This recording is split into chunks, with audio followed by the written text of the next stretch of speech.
name is Stacy Grant, and I am with the Colorado State University System. We're very excited to have everybody with us today. I want to just kick this off by just saying thanks so much for joining us, and go ahead and introduce our three panelists that we have with us from the Denver Zoo. George Pond is the Senior Vice President for Planning and Design at the Denver Zoo. He's been helping to guide innovative transformation of the zoo campus for 20 years now. Jennifer Hale joined the Denver Zoo in 2009 as the Sustainability Coordinator. Since that time, she's been promoted to Senior Director of Campus Management and Sustainability, overseeing the strategic direction of the zoo's facilities, maintenance, and operations, safety, sustainability, horticulture, and the grounds team. She's also currently leading the implementation of the Denver Zoo's Strategic Action Plan of Movement for Wildlife. And we also have Megan Jorgensen. Megan joined the Denver Zoo in May 2019 as the Director of Safety and Sustainability, overseeing sustainability, environmental health and regulations, and occupational health and safety. Megan's main focus areas include certifying the Denver Zoo's EMS and OHS, MS to ISO 14001 and ISO 45001 standards, responding to COVID-19, and supporting the wildlife function of the Denver Zoo's new strategic plan, which supports the mission of inspiring communities to save wildlife for future generations. I want to thank them all for taking their time and being with us today. And now we're going to start. The following virtual tour is an excellent introduction to the Denver Zoo and their water conservation efforts.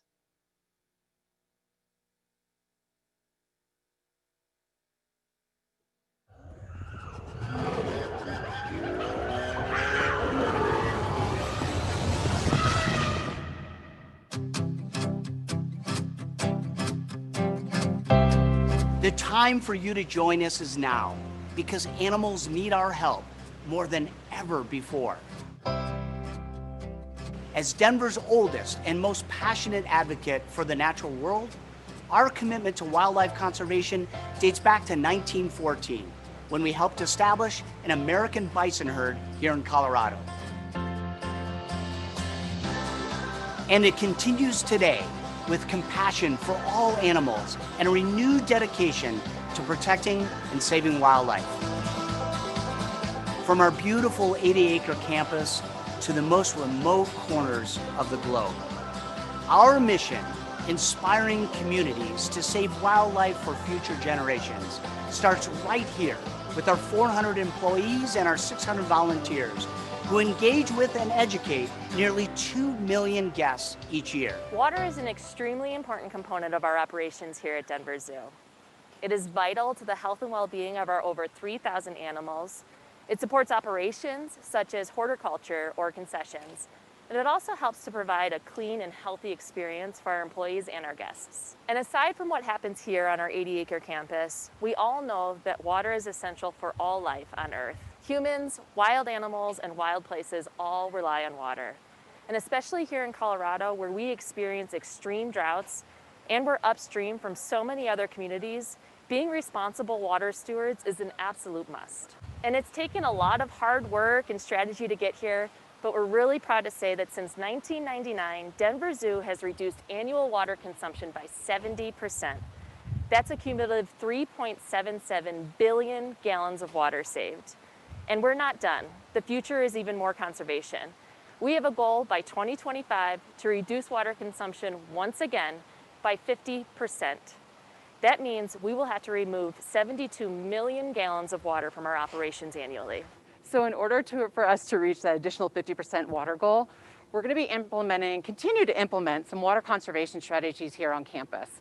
These will include replacing dump and fill pools with recirculating systems using life support technology that will allow us to provide clean, safe water for our animals. We'll be improving our irrigation systems and landscape design so we can reduce the amount of water we use per square foot of landscape area. And also increasing recycled water use through Denver Water's Recycled Water Program. This will help us to reduce potable water demand and increase our resiliency in order to withstand drought-ridden summers. So the final strategy for us is to implement installation of submetering technology throughout our campus.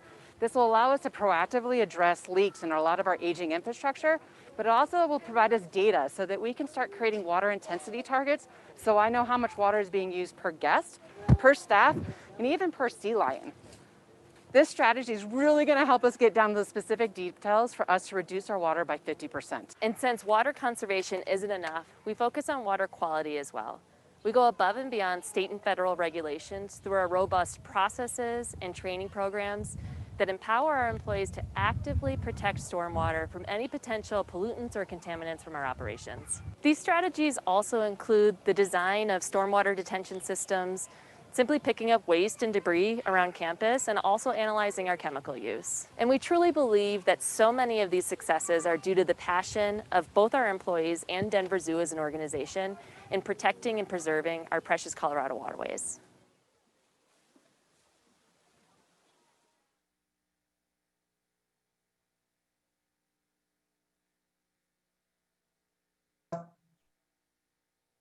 So I'm going to go ahead and share my screen. We wanted to share a few additional slides as part of this tour to help kind of engage the conversation around the Q&A and really talking about some of our challenges and the opportunities we face to really meet this new target. So let's see if this goes. A little bit of delay, sorry. There we go. All right, so as you heard in our slide presentation, especially in Bert's that opening video, Denver Zoo is a 125-year-old campus. And in our 80 acres, we really have a lot of opportunity and challenges with some aging infrastructure. Underneath the zoo is a potable water kind of system. And we are starting to look at opportunities where the system is aging. We've got sections of the zoo that are greater than 60 years old.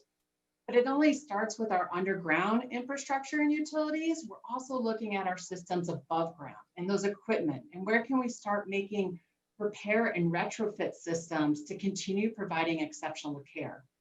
And the retrofitting is really critical and important when it comes to helping support the growth of our animal care and animal sciences programs.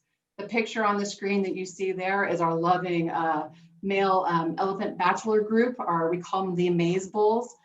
We started off with TEP only having 2 to 3, and we are growing this program, and we have now 5 male elephants. So how do we adapt our technology and our life support systems to really help this growth and to be able to withstand the changes that we're seeing kind of in loads?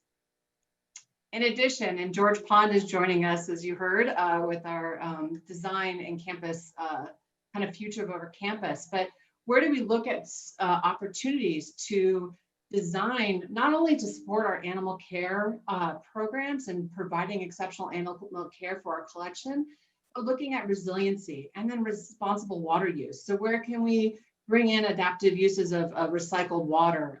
Where can we design systems to allow for that growth in our operations and flexibility?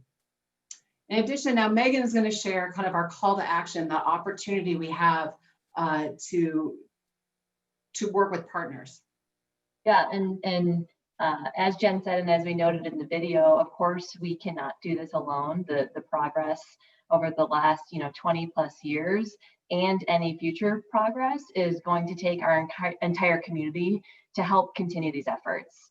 And the success of our program to date and future success is truly owed to the collaborative nature of partnerships. And we'd like to obviously call out to Denver Water for the support that we have with our recycled water program, and then future partnerships that we'd be wanting to bring in. So that's enough about us. We'd love to open it up now for Q&A with everyone else. Yeah, so if anybody has any questions, please feel free to either type them into the chat box, or if you want to go to the participant list and raise your hand, there's a feature where you can raise your hand. I can unmute you and you can ask it just verbally as well. So we'd love to hear any questions that you have.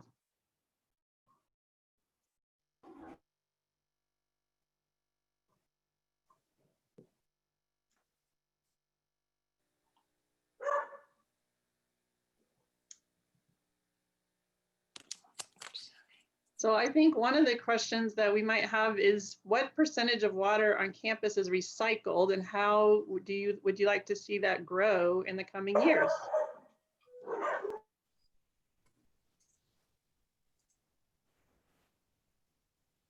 Sorry, my dogs. I knew that was going to happen. You can take that, Jen. Okay. So I think if you look at our campus just as a footprint, you know, if you were standing above our campus and looking at a footprint, we're around 25 to 35%, I believe, of our footprint is around recycled water. And that really is our toilet passage and front entry area. A long time ago, George and I, as we were looking kind of at the opportunities, we kind of set a general target that we would like to look at a 75% footprint of our campus having recycled water use. And again, we need to re-update that number, but I think we're starting to push that, especially with some new projects and designs coming in. Jen, what would you say? I think if you look at our bill, just roughly, the recycled water use is what percentage of our overall water use? Something like 20, 30? Yeah, something like 25, yeah. So we're not quite, from a volumetric standpoint, we're not quite where we expected to go. But that, of course, is over a long-term build out of the zoo and moving into some of the different master plan concepts, either taking down old facilities or putting up new ones. So I think we still aspire to get above the kind of 30% threshold of recycled water use and maximize it over time. Correct.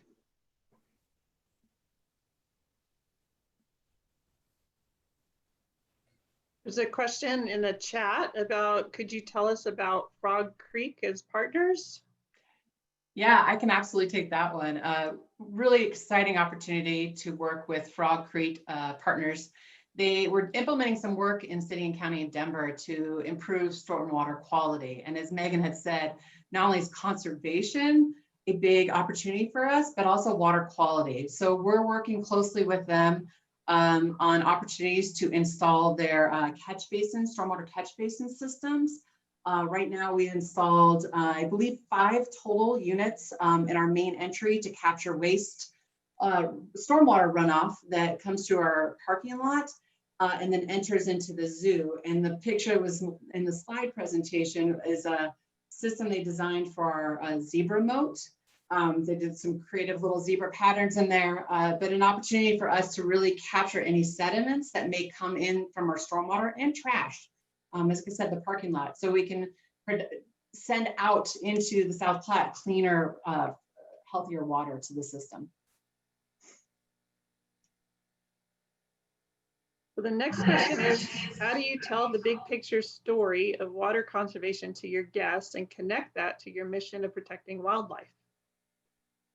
Megan, do you want this one? So of course, we're always working on ways to improve and enhance our messaging. And, you know, the topic of sustainability and resiliency in general is constantly evolving, and the amount of the public and our guests who relate to those topics really is increasing annually. So, you know, right now we try to do as much as we can to connect our guests to wildlife and to connect our guests to understand how our impacts as humans on water quality, conservation, you know, energy, waste materials, all of that really impacts wildlife and wild places. So we really try to educate as much as we can about that and leverage the audience that we have of, well, not this year, but in previous years of around, you know, 2 million guests on campus.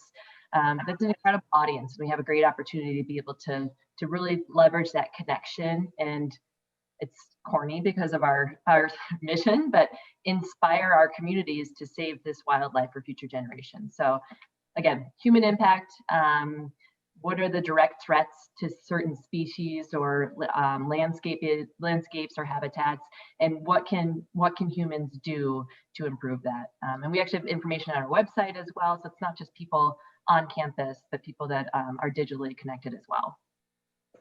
Megan, I may add a little bit if you don't mind, and just say that as we go through the master planning process and the design process, It's not surprising that watershed issues are fundamental stories within a lot of the ecosystems and continents and that have the species that we're taking care of in our campus. And so that gives us some great toeholds into stories that we can tell. And we are actively investigating that across the board in our master plan, or as we look at Southern Hemisphere water issues potentially, and as we prepare to do flamingos and continue to take care of some of our animals in tropical discovery. And there's just incredible stories, human stories, wildlife stories, watershed stories that we can tell. So I think that makes us special, because obviously we can tell a very specific story about water in Colorado, and we should, and we can tell a very specific story about our partnership with Denver Water and recycled water, which we do, and we should. And we have some really exciting things across the globe that we can do to put these things all together. So we're excited to continue to do that.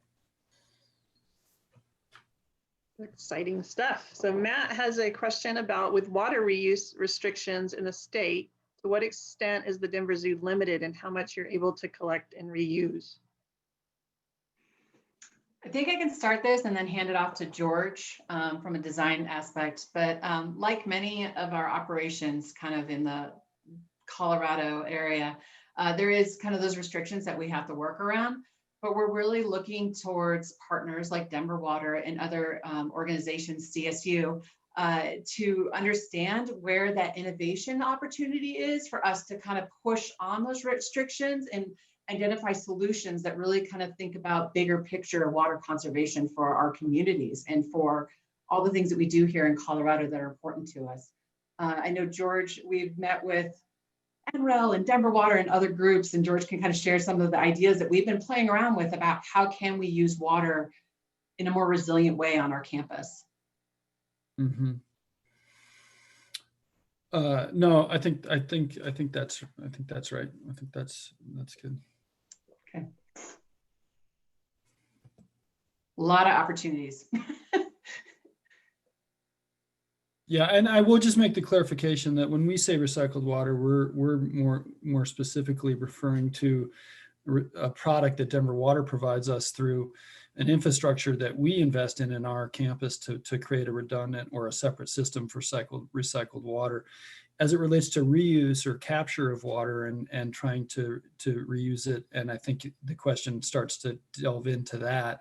What are the restrictions on that?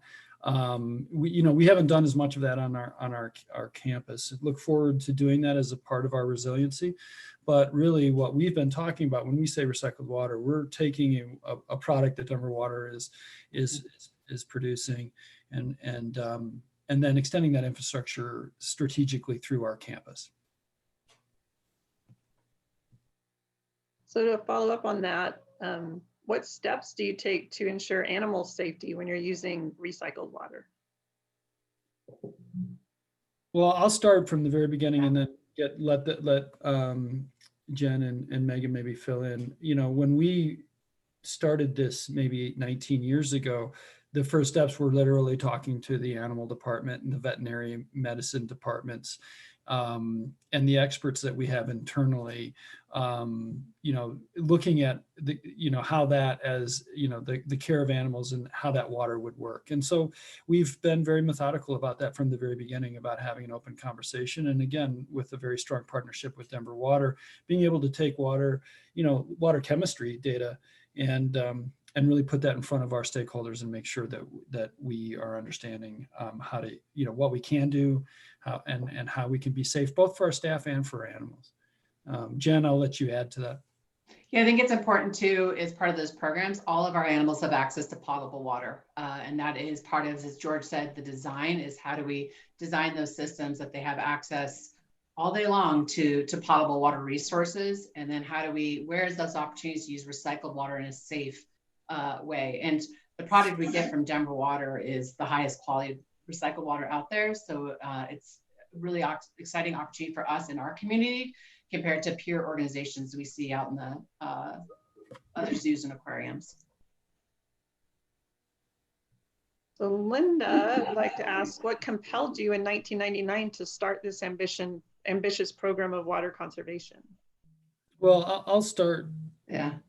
I'll start with the inception. Again, I'm going to refer to Denver Water as a really strong partner, someone who helped us come in and measure our water use in a very rigorous way across our campus.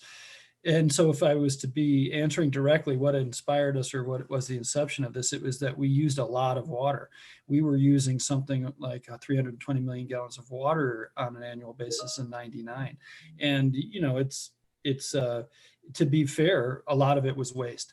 Now, how much of it was waste, we couldn't really tell until we partnered with Denver Water to really do an inventory of literally every hose spigot, every hose bib, and what we were using it for. And that's really, we've then used that foundation and literally that data ever since as the steps to prioritize and attack the biggest waste and the biggest opportunities. And we regularly have talked for many years about, that was the easy stuff. We saved $40 million in a year changing the Flamingo project.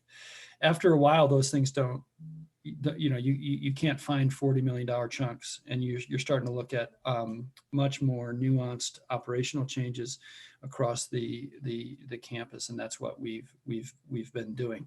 But again, just to go back to the heart of it, maybe two things. We wasted a lot of water and we couldn't figure out why, and we needed to know that. That was the very beginning of this. And we were becoming and are with a lot of audience, a leading platform for water use and how it intersects with conservation and wildlife.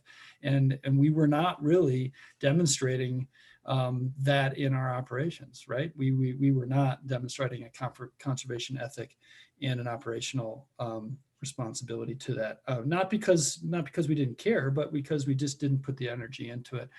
And that's what we started to do.